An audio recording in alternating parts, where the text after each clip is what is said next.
If you would have told me 10 years ago that one day I would be talking to a video camera in my basement about things like how I personally shave my testicles, and this is what I was going to consider successful, I would have punched you in the face. Because 10 years ago, the only thing that was going to mean success for this guy was running a chain of super successful fitness centers. But I am an entrepreneur, and the one thing that I've learned over the years is that success doesn't always look like what you expect it will. 5-year plans haven't worked out for me, and so I stopped making them, but I have learned some incredibly valuable entrepreneurial and business lessons along the way. And so today, I thought I'd share 10 of them. Lesson number 1 is choose your business partners wisely. A bonus tip is do background checks on anybody you're thinking about getting into business with. You're thinking, I don't need to do that. I've known John for years.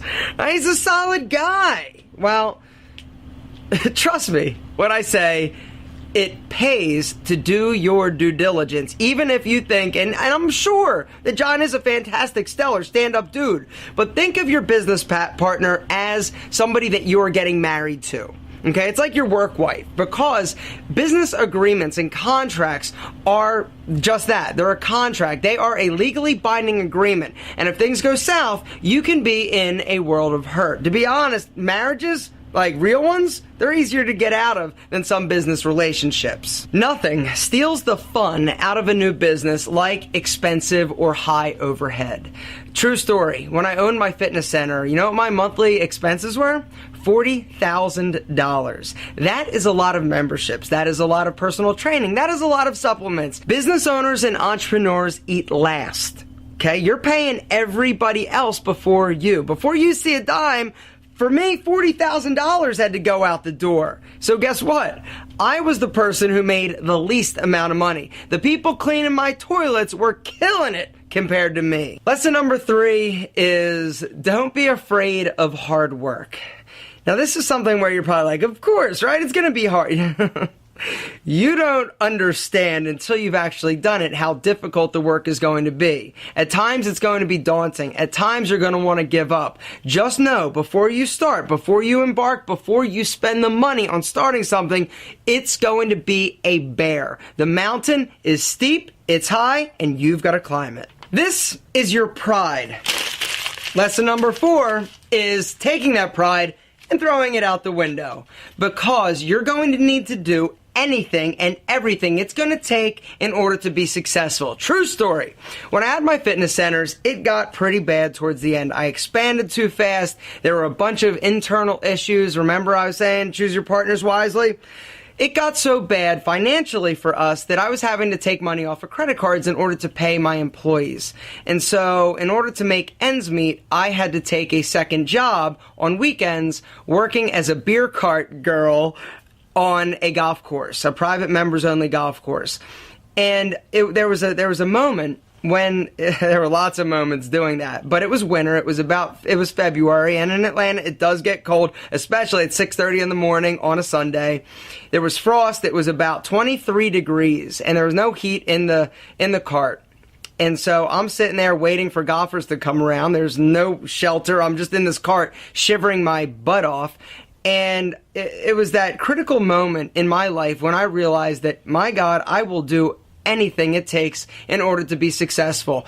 The walls, my empire that I had planned on building and creating was crumbling right before my eyes. And there I am sitting in a beer cart, a 2-year-old dude serving beer to drunk golfers. Swallow your pride. If you're going to do things, know that you're going to do it, and times could get tough. Lesson number 5, know when it's time to move on. And this is a really tough one. There's a saying called shoot the bleeding dog. Know when it's time to put it down. And a lot of times as an entrepreneur, you start a business and you want to hold on as long as you can. You're with white knuckles holding on. I don't want to let it. There comes a time in every failing business's life when you've got to know that, okay, it's time. Shoot it, put it down, and move on. The problem for me specifically was that, like we said, I never had plan B. I never had another option. When I do something, I am 130% all in. And so the realization that, okay, this isn't working and it's time to do something else was really difficult for me. And it will be for you if you face that similar situation. But trust me when I say, it is the absolute best thing you can do, because once you get that weight off your shoulders, it allows you and frees your mind to think of your next better opportunity. Leading me to lesson number 6, look for opportunity everywhere. Doesn't matter if you're not familiar, look for it everywhere.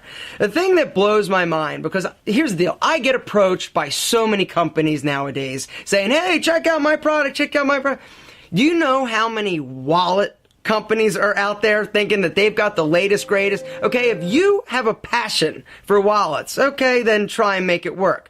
But the wallet market is totally saturated. So maybe it would be a wise decision, if you're looking to be an entrepreneur, to look for opportunity that isn't currently being met or fulfilled. With Alpha M, my image consulting business, I took a look at the market and I'm like, hey, there is really no resources out there for everyday regular guys to get solid basic advice. I'm not talking GQ, I'm talking from a regular guy. I happen to know more about shoes and manscaping than football, so it was the perfect fit. But, you just gotta look for opportunity where other people don't necessarily see it. Lesson number 7 is hire smart. Surround yourself with good people. I'm not talking just like good qualified, I'm talking good people. People that you want to be around, want to be associated with. People with good moral character and compasses. Case in point is my assistant Debbie. She has been with me literally from the darkest days back when I had my fitness center, and she's still with me today. The interesting thing about that is throughout the time, money has been tight. And so I couldn't always afford to pay her what she is worth and the value that she brings. And so being appreciative and treating people with dignity and respect and just telling them, hey, I really appreciate that you took a chance on me, pays off. Even if it's not financial, hopefully in the future financial will happen. But I'm telling you, it is one of the most valuable lessons that I personally have learned, and I couldn't do any of this without her. So Debbie, if you're watching, I know you are, thank you. Lesson number 8 is be honest and ethical in everything you do. It's business integrity. We talk about having character, a good, solid moral compass. Well, for me, one of the lessons that I've learned through over the years is that it pays to do the right thing. Lesson number 9, I mentioned it earlier in the video. It is that success doesn't always look like what you expect it to or what you hope it will. And this is the story of my life. And I really, truly feel like I finally found something that I'm passionate, that I'm good at, and that I love doing. And so looking back, I couldn't have gotten here without the other hardships. And so a testament to my personal fulfillment and personal success today is that I weathered the storm, because entrepreneurs and being an entrepreneur is definitely not easy. It's not the easiest road you'll be on, that is definitely for sure. It would be so there are times where I'm like, oh, I would love to go to an office, punch a clock, work for somebody, come home, not have to think about it. But at the end of the day, it's not me. It's not what I'm passionate about. It's not what I love. And all of the hard work through the many, many, many years has gotten me here, and I wouldn't trade any of it for the world. Kind of brings us to lesson number 10, which is do what you love. If you do what you love, it's not work. And the inspiration for this video actually was this tip number 10. This morning, I was at Starbucks and I was working. My general schedule is I get up early, I go to Starbucks, I work for a little bit, then I go to the gym, then I come home, then I make it. And one of the guys, the regulars, came in, he goes, God, what time do you get here? I said, nah, around 5:30. He said, well, what time do you shut it down at night? I said, around 9:30. And he goes, my God. He goes, do you like it? I go, I love it. It's not work. I get up in the morning and I'm so excited to get started, start writing, start emailing, start producing the content that I'm producing, that if I had more hours in the day, I'd still do this. And so it's really amazing. And I just thought that I'd share sort of a little bit of my journey and some of the lessons that I've learned, because I know a lot of you out there like the idea of starting your own business or being an entrepreneur, and it's not easy. You need to develop a thick skin and a cast iron stomach, because you will lose a lot of sleep over the years, but if you're successful, and the only way that you're not successful is if you fail and you don't get back up. If you get knocked down, punched in the teeth, you fall down, get your ass up. It's only a failure if you don't do that, if you don't get up and you don't try again. Trust me, eventually you will figure it out. And I just want to thank you for helping me figure it out, because if it wasn't for you, each and every one of you, I'd just be some weird dude with a camera.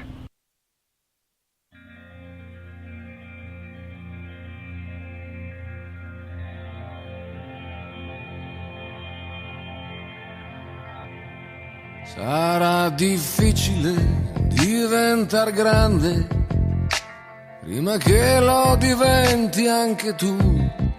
Tu che farai tutte quelle domande, io fingerò di saperne di più. Sarà difficile, ma sarà come deve essere. Metterò via i giochi, proverò a crescere. Sarà difficile chiederti scusa per un mondo che è quel che è. Io nel mio piccolo tento qualcosa, ma cambiarlo è difficile. Sarà difficile dire tanti auguri a te, che a ogni compleanno vai un po' più via da me. A modo tuo andrai, a modo tuo camminerai e cadrai, ti alzerai sempre a modo tuo. Sarà difficile vederti da dietro sulla strada che imboccherai, tutti i semafori, tutti i divieti e le code che eviterai. Sarà difficile, mentre piano ti allontanerai a cercare da sola quella che sarai. A modo tuo andrai, a modo tuo camminerai e cadrai, ti alzerai sempre a modo tuo. A modo tuo vedrai, a modo tuo gondolerai, salterai, cambierai sempre a modo tuo. Sarà difficile lasciarti al mondo e tenere un pezzetto per me, e nel bel mezzo del tuo giro tondo non poterti proteggere.